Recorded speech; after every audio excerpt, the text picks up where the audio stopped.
The views expressed in this program do not necessarily reflect those of this station. Welcome to Insights into Northeast Michigan, a WBKB News public affairs program.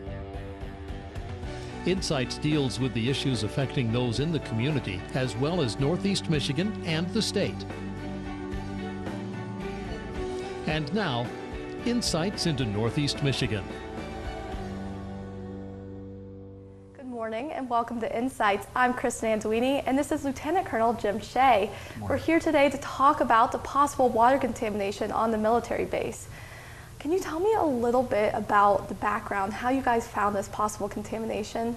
Sure, Kristen, and good morning. So it wasn't completely unexpected, and as the Air Force enterprise, we've been seeing these constituents of concern pop up around the Air Force and on the Air National Guard bases around the United States. They're associated, the compounds are associated with our AFFF firefighting foam. They also have commercial applications outside of that, Teflon and Gore-Tex jackets. They were used, pizza boxes and wrappers for food out in the world outside of the Air Force. But on the bases where we found them, they're associated with AFFF firefighting foam that we've used. And so what tended to happen back in the day is our airmen, when they were training to fight fires, typically would have firefighter training areas, and they would use this foam to put out fires. They would use it. Actually, they had agreements in the Guard to use it at times outside the local community. If there was a crash or fire in a township near our base, we would respond and use this foam. And we've learned over the years that this foam, one of the reasons that made it a good firefighting agent is the chemicals in it are very persistent. They resist degradation, and so they tend to stick around for a long time. And so we've learned over the years that we start to find these in the groundwater. And when we find them, we have an Air Force-wide plan to go out and investigate, and that's what we're doing right now at Alpena. We found some of them, and we're investigating and trying to get the data so we can fulfill our number one goal is to protect our community partners, the folks that live in the communities surrounding our bases, protect their drinking water. So currently you haven't found any outside of the base. We have not found any outside the base, but that's the reason we feel we have a very strong approach to this is we're working very closely with our Michigan DEQ, Department of Environmental Quality, and DHHS partners, and we have an aggressive sampling plan in place. I'm going to start sampling very soon, and MDEQ has the lead on that sampling, and they're leaning forward to get the samples taken and get the results back as soon as possible to the neighbors. And my DEQ partner is going to talk next about kind of the depth and breadth of that plan and where it's going in the timeline. And can you tell me what areas in Alpena will actually be tested? So again, Dave Lindsay from the DEQ is going to be talking about that in depth, but what we want to do first is the first thing you do is you draw a boundary around the base, roughly a mile around the base, and you go to all the drinking water wells outside the base and you test those first. And depending on the results you get there, you can expand that testing. Obviously, if something tests at a level of concern, you go downstream a little bit further, and your goal is to delineate the limit of where the clean drinking water is and where the clean sites are, and also identify any potential hotspots. And can you tell me what will happen if you do find water outside of the base? Sure, no, that's a great question. So there's something called the Lifetime Health Advisory Level for PFAS and PFOA, these PFAS compounds, which is 70 parts per trillion. Now, to put that in perspective, that's one drop of water in a football-size pool that's 40 feet deep. So at very low thresholds, we're finding these. But if we find it at those levels, the Air Force, the Air National Guard is committed to providing an alternative drinking water source to those people. And that's our game plan we've instituted, and that's what we'll do here. Well, that was very insightful. Next, we have David Lindsay coming up. Mr. Lindsay will be involved with the initial residential well sampling outside the base. Mr. Lindsay, can you tell me a little bit about where you'll be sampling and what you're looking for? Sure.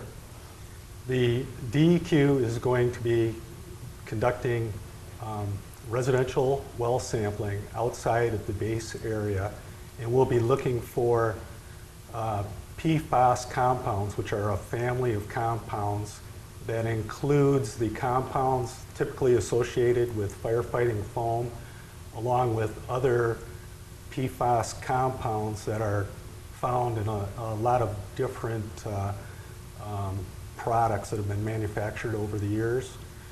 And it's going to be additional compounds other than those that are included in the EPA's Lifetime Health Advisory, which is 70 parts per trillion, as Colonel Shea mentioned earlier.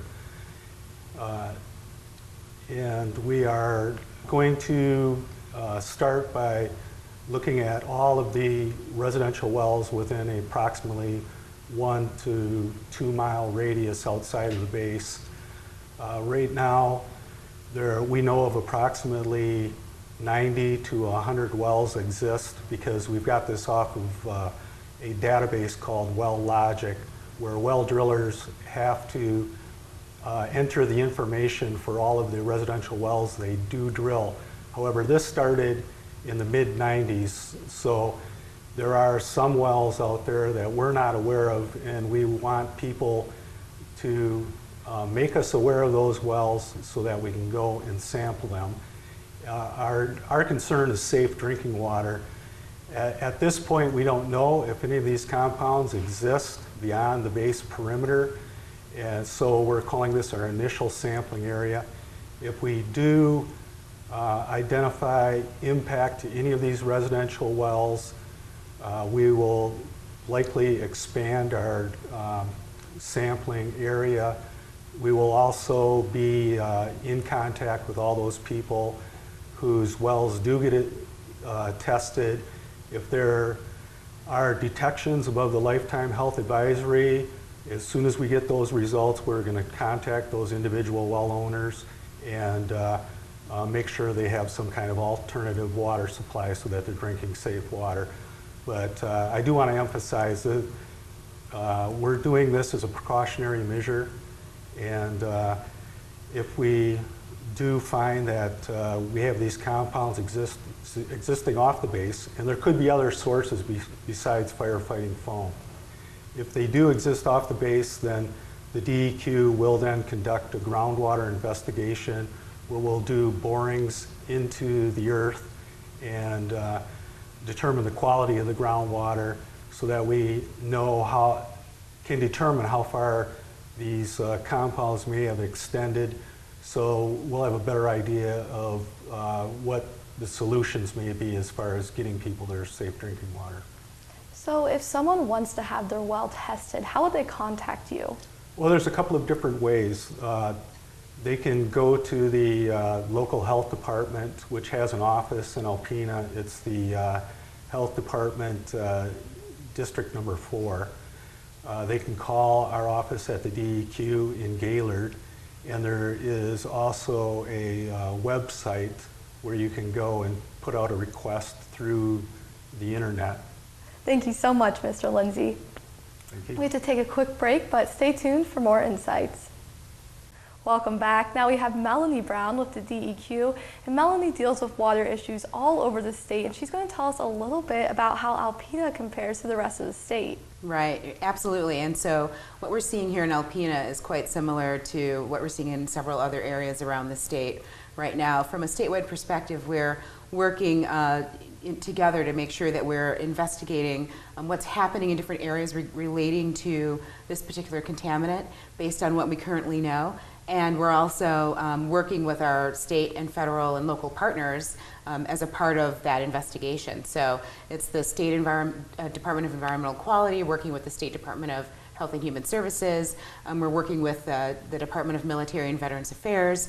But locally, we're also working with the County Health Department and also township and municipal officials as well. And of course, at the federal level, we're working in conjunction with the National Guard and the Army and Air side. So this is a full hands-on effort to not just find out what's happening, across the state and particularly here in Alpena, but to find out what's happening at individual residential wells as well. So we're quite hands-on at this point.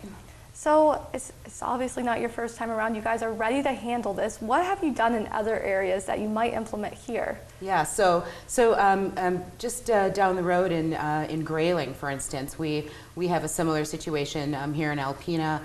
We've been able to utilize the data that the military's testing contributes to this overall issue, and we've been able to use that to lay over our own environmental data, you know, this issue of PFOA and PFOS is not a new issue in science world. In the science world, we've been studying PFOS and PFOA for a while, but what's new is that we now have a lot of new information at hand, thanks in a large part to the military, that shows us more closely where we need to look more in depth on, you know, on a regional basis. And so, so that's been quite helpful. In Grayling, just down the road, we've been utilizing a lot of that data and having similar conversations with residents. We're continuing to test, we're continuing to monitor, and just kind of see how we can take these snapshots regionally around the state and put them together to form a larger picture that we can provide a solution for. So right now, a lot of residents are kind of worried. It's scary. It is. What would you suggest to them about drinking their water right now? Would you say hold off, maybe drink that bottled water that some people are handing out? Or would you say, you know, you're safe to drink this? What would you recommend right now? Right. Well, and so what the state has been recommending is that residents acquire more information, and that's what we are interested in doing in conjunction with residents. And so that's why we are reaching out right now to all of the residents who are in the study areas around the military bases and around certain parts of the region, so that we can learn more about what's happening at their homes and what's happening within their wells. And so the best thing that folks can do is to help us gather that data and that information.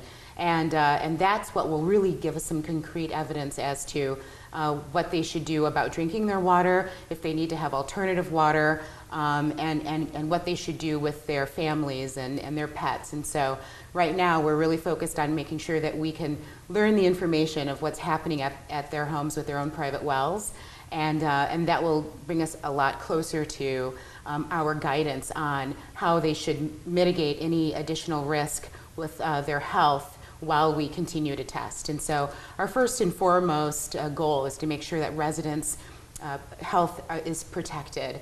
And we know that this is not an easy issue. Anything that deals with a potential environmental contaminant is something that requires a lot of study and a lot of testing. But we want to make sure across the state, whether they're in Alpena or Gaylord, or if they're in the UP, that folks are definitely safe while we are investigating what's happening. So when can people expect results back from the initial testing? Yes, and so one of the things that we're finding is that because there are so few labs across the country that test for this PFOA or PFOS, that there are only less than a dozen labs across the nation. And so we are finding that the test results are taking about 4 to 6 weeks for us to get them back. And so I understand that, you know, residents could be a little bit antsy during that time waiting for their results, as anyone would be. And so what we're doing is we are working with residents to make sure that all of their concerns are addressed while we're waiting for those results to come back. If they've got particular questions about personal health issues, or if they've got specific, you know, sensitive populations in their home, if they've got small children or maybe seniors with particular health issues, that we get those answers addressed by our health professionals while we're waiting for that testing to come back. But on average, it's taking about 4 to 6 weeks at this point. We hope at the state level to be able to receive additional funding here in the near future to be able to retrofit our laboratories at the Department of Health and Human Services, as well as at DEQ, so that we can start testing for PFOS and PFOA here at the state level, which would really advance the amount of time that it takes for us to get those results back. So we're working on doing that right now, but in the meantime, it's taking about 4 to 6 weeks. That's great. Well, thank you so much for talking to me about this. Absolutely. Thanks for having me today. Thank you. We have to take a quick break, but when we come back, we're going to see what one of the wells looks like on base. Welcome back. Colonel Shea's here, and he's going to show me one of the sampling wells here on base. Sure, Kristen. Let's walk over to it. These are pretty basic. They're used all over the Air Force and actually in industry to test for presence or absence of groundwater contamination if we have a concern, or in an area that we've cleaned up, to make sure that it remains cleaned up.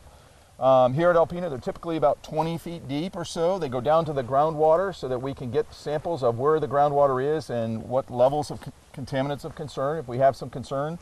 Very simple and basic devices. Basically a hole in the ground that's protected, it's locked all the time, so no one else can touch this in between sampling events. It goes down about 20 feet, like I said, PVC pipe in the ground.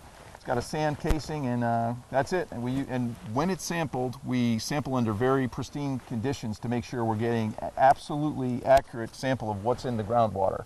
So the professionals that take these samples are highly trained. They will scrub and they'll steam clean their analytical equipment to make sure that they're getting exactly what's in the groundwater and it's not bringing in any contaminants from the outside. And then in between sampling events, we keep it, you can see, locked and capped so that it can't be contaminated from anything on the road or coming from the outside. So what might be a pristine condition for sampling this well? Well, what pristine means is we want the equipment, we don't want to ever introduce contamination into a well from the outside. So you really want the public on base and the environmental scientists to know exactly what's in the well. So that's why you keep your equipment, everything is steam clean prior to taking any sample out of the well. Because the goal is to get exactly what the representative sample here should represent exactly what's in the groundwater. That's our goal. So that we can make risk-based science and health decisions to protect our local community based on absolute truth data. And why are these testing wells so important? Well, they're so important because they're what tells us where we're clean or where we may have a constituent of concern that we have to go after. And we share this data with our DEQ partners, our DHS partners, so they know where to sample outside of the fence line, and we work together to determine how big a specific plume is. And then that helps us figure out in the long term how to remediate it. And how often are these wells tested? That's a great question. So some wells, if we've cleaned up an area of past contamination on an Air Force base, some wells the DEQ will ask us to sample annually until we can show the contamination is down to a certain level. And then in agreement with them, some of those wells can be closed down and we won't sample anymore when we've demonstrated that that area is clean. This particular well was sampled in accordance with the Air Force's cleanup schedule and the Air Force's schedule for determining the extent of PFAS, PFOA contamination. So it'll be in place and sampled for at least the foreseeable future until we can figure out where the extent of this stuff is and where it's cleaned up. So these wells are almost used as preventative measures to always check for contaminants? Yeah, in some cases, absolutely. And also to show where there are no contaminants and to really, hone exactly where a particular plume may be so that we can get it cleaned up, get it remediated as fast as possible and stop any off-base contamination that we can prevent. And how many of these wells do you have around base? Great question. We have about 30 on the base. There were 14 that were put in specifically to monitor PFAS, PFOA recently by National Guard Bureau.